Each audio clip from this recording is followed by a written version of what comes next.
Welcome, everybody, to History Analyzed. I'm your host, Mark Palmer. This is a podcast which examines historical events and issues. The issue we are analyzing today is, who was the better general, Ulysses S. Grant or Robert E. Lee? Spoiler alert, it was Grant, and it's not even close. I will be spending most of this episode destroying the myth of Robert E. Lee because most people get this part of the equation wrong. Most historians, and the public in general, think that Grant was a great general, but just not as good as Lee. So I don't have to convince you as much of Grant's incredible skills as a general, although I will do that later on. First, I have to show you why Robert E. Lee was not nearly as good as Grant. First argument is the easiest. Scoreboard. Grant won the war and Lee lost. Isn't that the whole point? I know. The defenders of Lee will say that Grant had superior numbers in soldiers and superior materials of war. So, the side with the superior numbers and materials always wins, right? Ask the British how that worked out in the American Revolution. Ask the US or French how that worked out in Vietnam.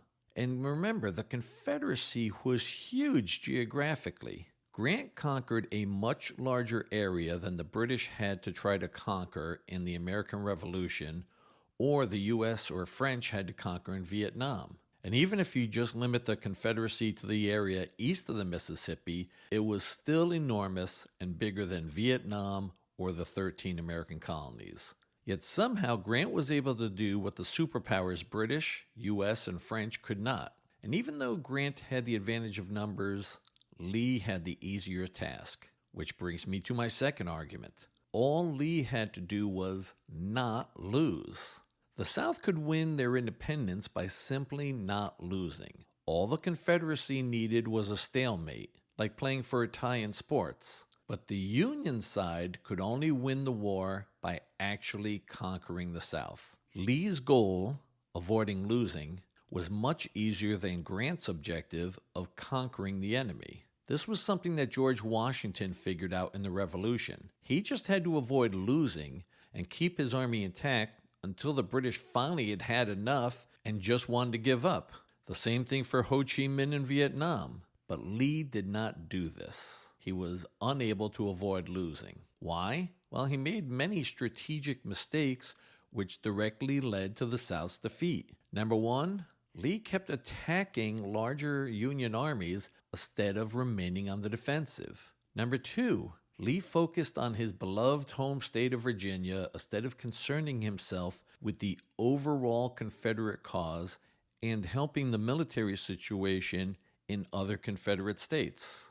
And number three, Lee kept trying to win outright victory with two invasions of the Union. He tried to win an outright military victory in September 1862 and was beaten at Antietam. He tried again in July of 1863 and met with disaster at Gettysburg. And now for my third argument. Lee had the easier position being on defense. It was so much easier being on the defensive than being the attacking army in the Civil War. Why was it easier on the defensive side? Rifled guns. Rifling is a set of grooves inside the barrel which makes a bullet spin. Rifling makes a bullet much more aerodynamic, accurate, and a soldier could hit a target much farther away. Although rifling was invented somewhere in the 1500s, it was very difficult to do and very expensive because it had to be done by hand. Rifling did not become practical until the mid-1800s. Another important factor was a new type of bullet. Prior to the mid-1800s, handguns and muskets shot a round ball. But in 1849, a French army officer named Claude Etienne Minier invented a conical-shaped projectile, which is the basic shape of bullets we are familiar with today. The bullet was named after him, but the pronunciation was changed in English, and Americans referred to it as the mini ball. Besides being conical-shaped, the mini ball also had a hollow base that expanded when fired, which greatly utilized the rifled grooves inside the barrel, causing the bullet to go much further and be much more accurate. This completely changed warfare tactics. A Civil War rifle was accurate somewhere between 300 and 400 yards. Some skilled marksmen could hit human targets at 500 yards or more. Before the Crimean War and the U.S. Civil War, most armies were using smoothbore muskets. That term, smoothbore, means no rifling inside the barrel of the gun. At the start of the Civil War, there were still a lot of smoothbore muskets being used by both North and South, but both sides quickly adopted rifles. Both sides understood the tremendous advantage of rifles compared to smoothbore muskets. Smoothbore muskets were only accurate for about 50 to 60 yards. That's why during the U.S. Revolution and that time period, armies would stand bunched together and fire at each other because the smoothbore muskets were so inaccurate that they needed to concentrate their fire to hit anything. The biggest drawback of smoothbore muskets was the limitation of hitting targets past 50 yards. Here's why that's important. It took approximately 15 to 20 seconds to reload a musket and fire it. These are estimates, but the goal of armies in that time was to have a soldier get off 3 shots per minute. So, an army on the defensive side had to wait until the attackers were approximately 50 to 60 yards away to take a meaningful shot. This was a problem since it took less than 15 seconds for an attacking soldier to run 50 yards. This meant that if you were in a fixed position, such as a trench or behind a wall, you and your fellow soldiers could shoot your musket once at the line of attacking soldiers, and then they would overrun your position before you could reload and fire another shot at the attackers. This drastically changed with rifled guns and the mini-ball. If you were in a defensive position and you could accurately shoot the attackers 300 or more yards away, you could keep picking them off and reloading and keep shooting before they could get to your defensive lines. This meant that there was a good chance that none of the attacking soldiers would reach your defensive line. In short, this meant that the advantage was now greatly in favor of the army which was on defense and not the army doing the attacking. This was the key strategic factor of the Civil War. And guns became more accurate and more rapid firing after the Civil War. By World War I, the Army on defense was in the far superior position, and that's why the Western Front was just a stalemate of trench warfare. Although tanks appeared towards the end of World War I, they were not very practical since they were slow and prone to breaking down. But by World War II, tanks were much better, and there were now modern air forces, and this made trench warfare obsolete and the advantage went back to the attacking forces.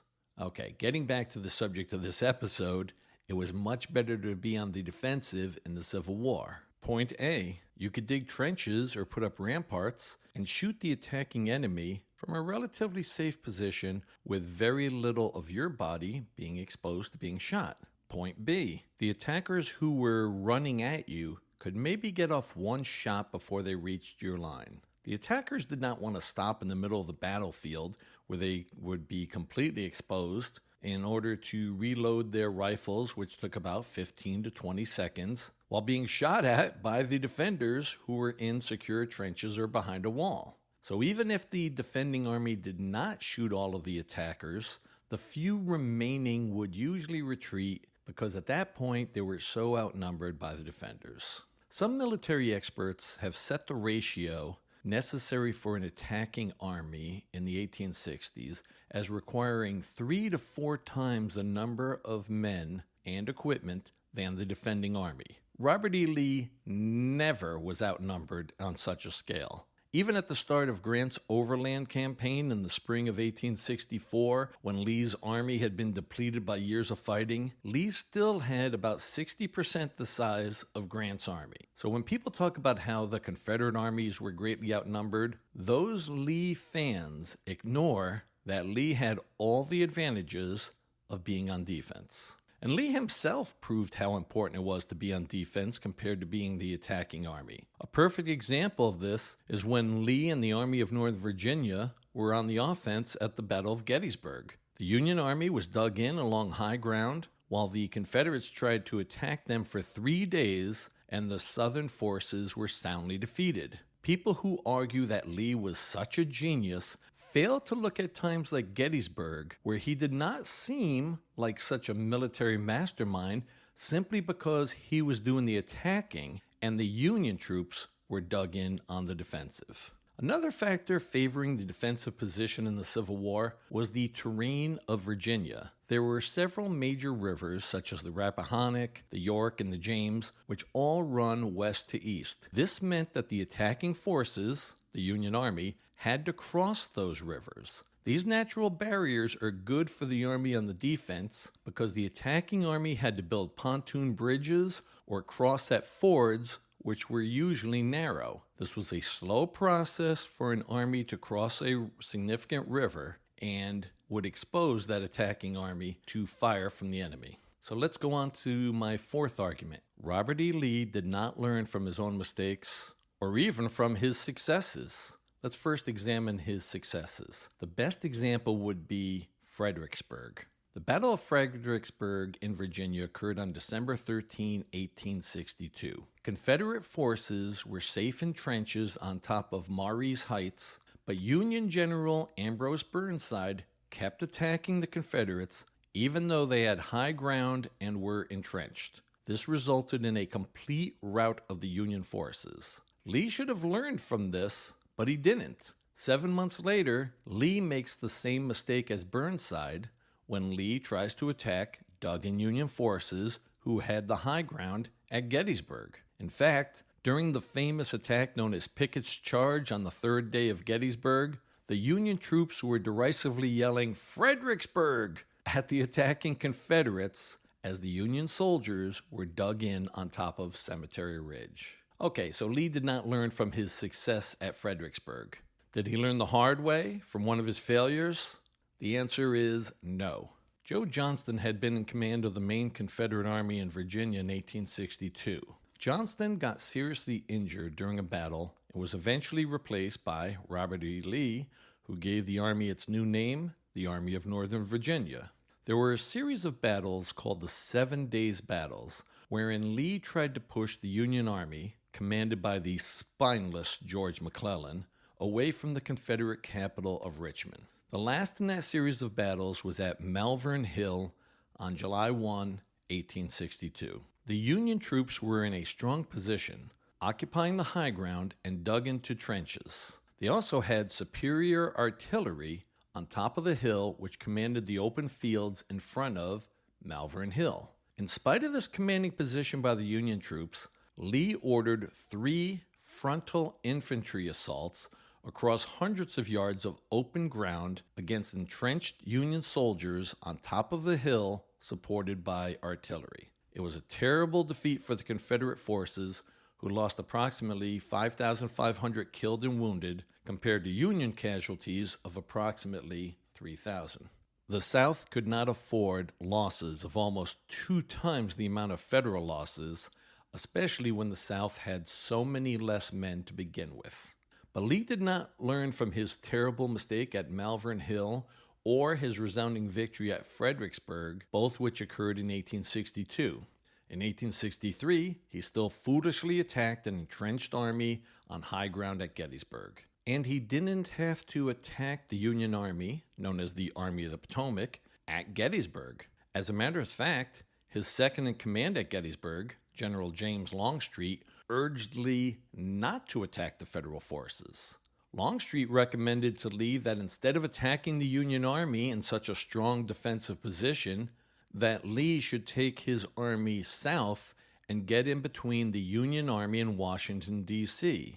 This way, the Confederates could select a strong defensive position of their own, like they had at Fredericksburg, and the Federals would have to attack the Southern forces because of the threat to Washington, D.C. Lee refused to listen to Longstreet and attacked at Gettysburg. His army was routed, and Lee lost the last possible chance to win the war. And now for my fifth argument. Lee had home field advantage. Now this breaks down into 3 sub-arguments.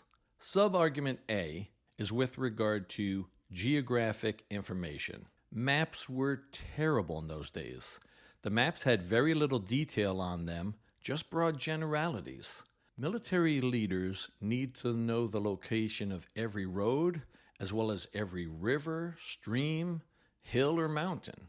But the Union generals in Virginia usually did not have any particulars about the local area. However, Robert E. Lee and the Army of Northern Virginia usually had soldiers who were from that area and knew where every hidden road, creek, or hill was located. And when Lee didn't have somebody in the Army who knew the area, the local civilians were certainly eager to help. A perfect example was at the Battle of Chancellorsville. This occurred in Northern Virginia over several days in May 1863. Lee wanted to send Stonewall Jackson with part of the Confederate Army around the flank of the Union Army. Obviously, Lee wanted to do this without the Union Army knowing about this movement of troops.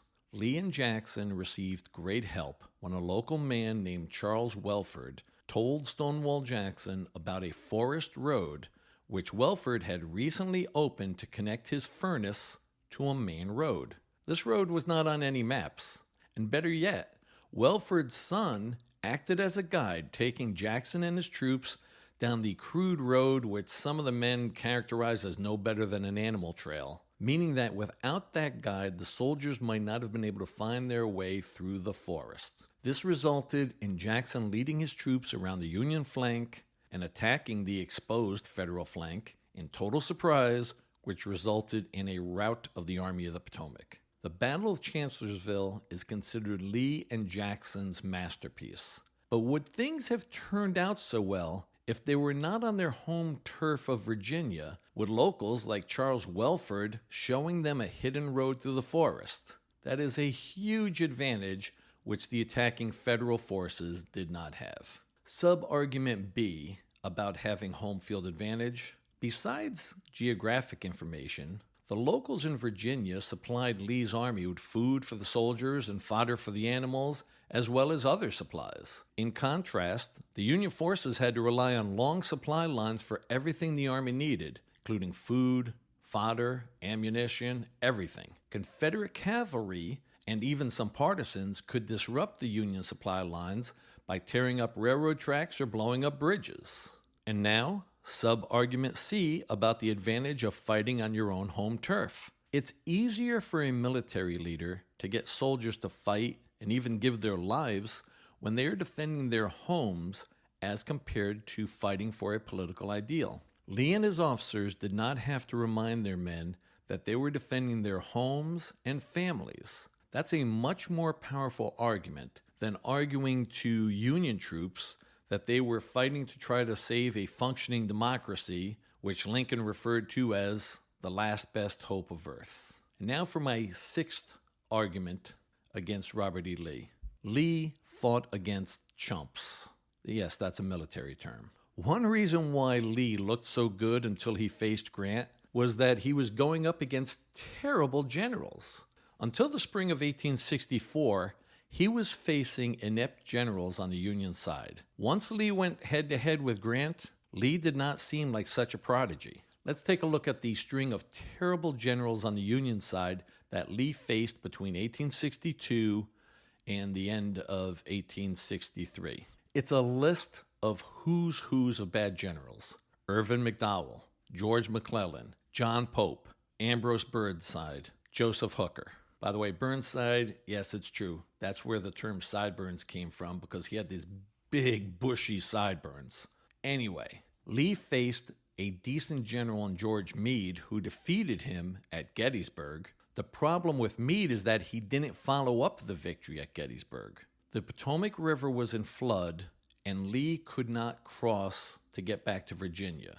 Lee's army was in a very weak condition and was pinned against the Potomac. But Meade did not follow up and try to destroy Lee and win the war. Lincoln wrote a letter to General Meade on July 14, 1863, 11 days after the Battle at Gettysburg. Lincoln did not send the letter. Lincoln sometimes did this as a coping mechanism to vent his frustrations.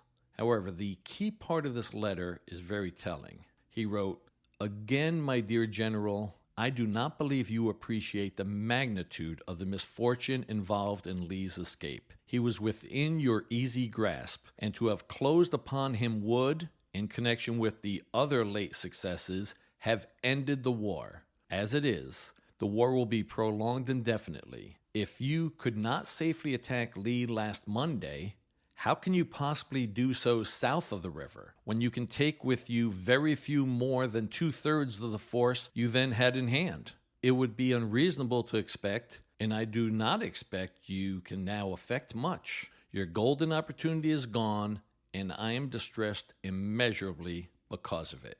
I find that unsent letter so heartbreaking. The point is that a better general than Meade could have crushed Lee completely and ended the war in July of 1863. However, Lee survived because he was not facing a better federal commander like Grant or William Tecumseh Sherman or even Philip Sheridan. The biggest problem with all of the Union commanders in the Eastern Theater before Grant is that, after a big battle, they would disengage from Lee and allow Lee's army to recuperate. Lincoln understood this, and that's why he was so irritated with Meade after Gettysburg. Lincoln was also frustrated with General George McClellan after the Battle of Antietam on September 17, 1862. Most military historians believe that just about any general other than McClellan would have destroyed Lee's army after Antietam, but McClellan did not follow and attack Lee as Lee retreated back to Virginia. Grant changed this approach to fighting,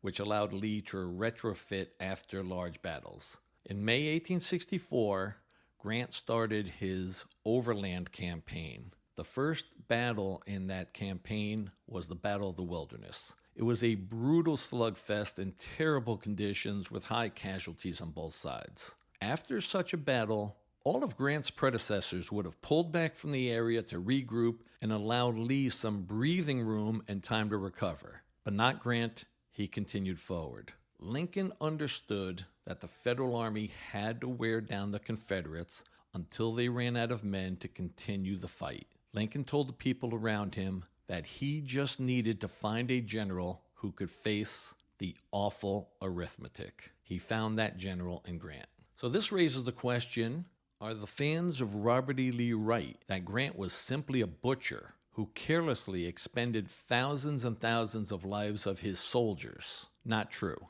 Actually, it was Lee, not Grant, who was responsible for the staggering losses of the Civil War.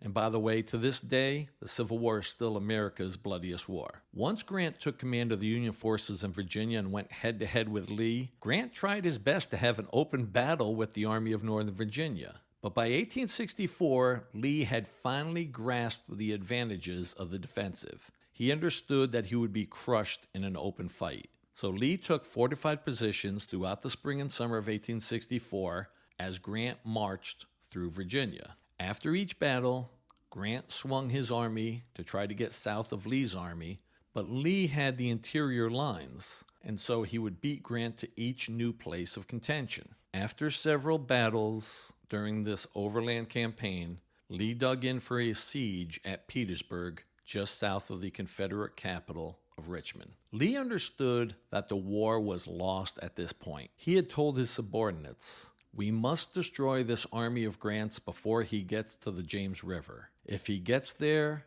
it will become a siege, and then it will be a mere question of time." Grant had gotten to the James River, and the siege around Petersburg, Virginia began in mid-June 1864. Lee understood that his army could not survive this siege and that the war was lost, but he continued to fight. His admirers say that this showed his grit and determination, but in reality, all he did was greatly increase the casualty lists on both sides. If Lee knew that the war was lost by June 1864, he could have prevented possibly tens of thousands of deaths. So, who is really the butcher? Now let's give Lee the benefit of the doubt. Let's say that in the summer of 1864, Lee was still holding out hope that somehow the South could win the war. Once Lincoln was reelected on November 8, 1864, it was clear that the South was going to lose. But Lee still held out until April 9, 1865. And because he kept the Army of Northern Virginia protecting Richmond, it meant that the war also continued in Tennessee, Georgia, and the Carolinas. Again, Lee's actions resulted in tens of thousands of needless deaths as well as tens of thousands of wounded, and the utter destruction of so much of Lee's beloved South. And here's a little known fact. Lee lost more men in the war than Grant. Over the course of the war, approximately 15% of the armies commanded by Grant were killed or wounded in his major campaigns. However, Lee lost an average of 20% of his troops killed or wounded in his major campaigns, which, by the way, was far more than any other Civil War general. And it wasn't just a percentage basis.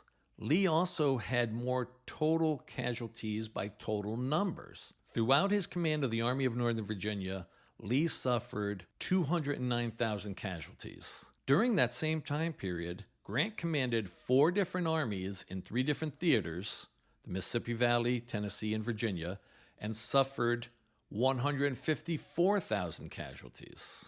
I am not saying that Robert E. Lee was not a very good general.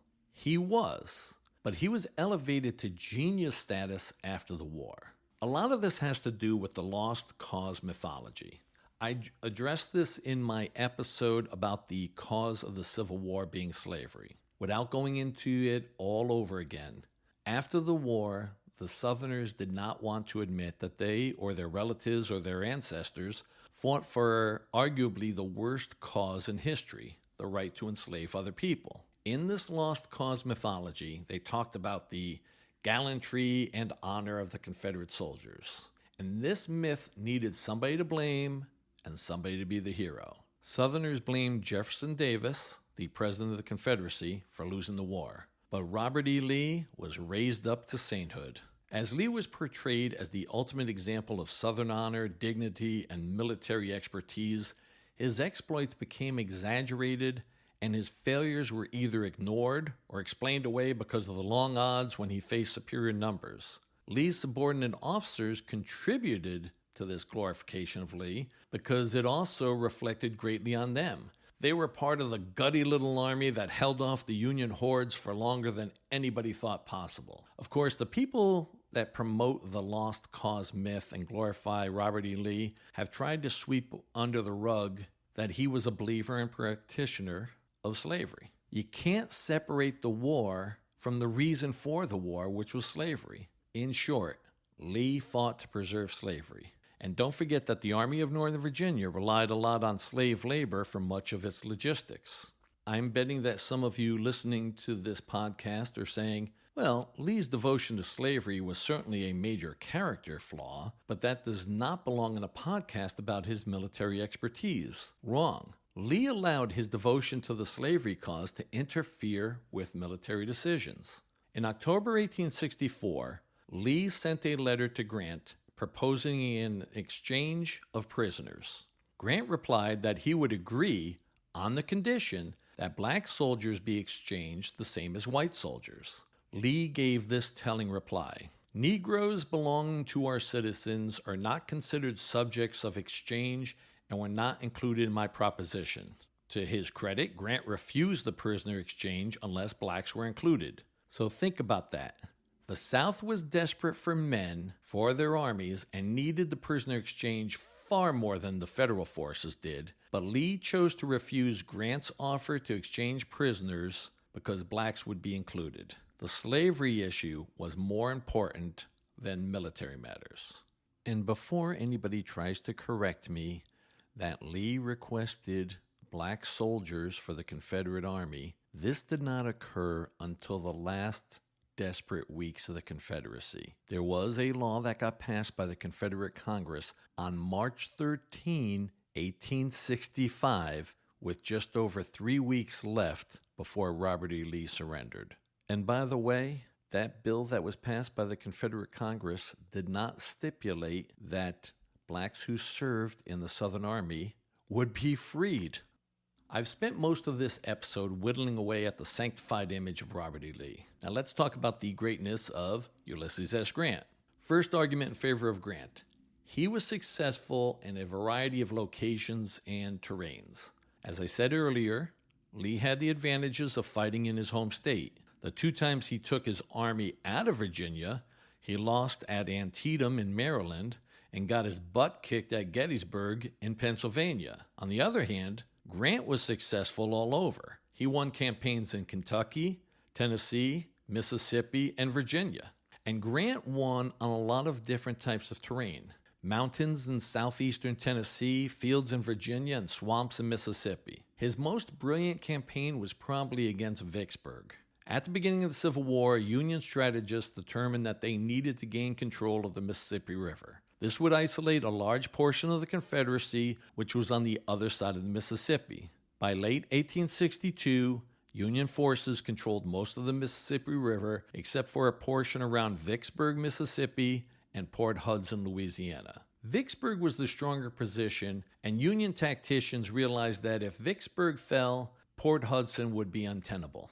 It took Grant over 6 months to capture Vicksburg, but he did. It was so difficult because the city was on bluffs overlooking the Mississippi River, and so could not be practically attacked from the riverside. And to the north of Vicksburg, the ground was very swampy, and you could not get an army through there. Eventually, Grant came up with a brilliant plan whereby he attacked Vicksburg from the south and east. This meant that he temporarily cut off his supply line and lived off the land. The point is that Grant was very creative and won battles under incredibly diverse conditions and terrain. Second argument in favor of Grant: he was a better global strategist. Lee knew how to fight a single battle, but he ignored the war in general. When Vicksburg was under siege, Lee did nothing to relieve that siege. He would not sacrifice troops from his beloved Virginia, even though it would be best for the Southern cause overall. Grant was not only great at commanding an individual army, but also coordinating all of the Union forces.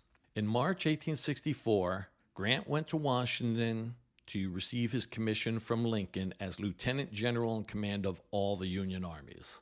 Grant understood coordinated pressure. That's why, in the spring of 1864, he started his overland campaign, where he essentially took command of the Army of the Potomac and invaded Virginia from the north. In April 1864, Grant transferred troops and created the Army of the James under General Benjamin Butler to attack Richmond from the southeast.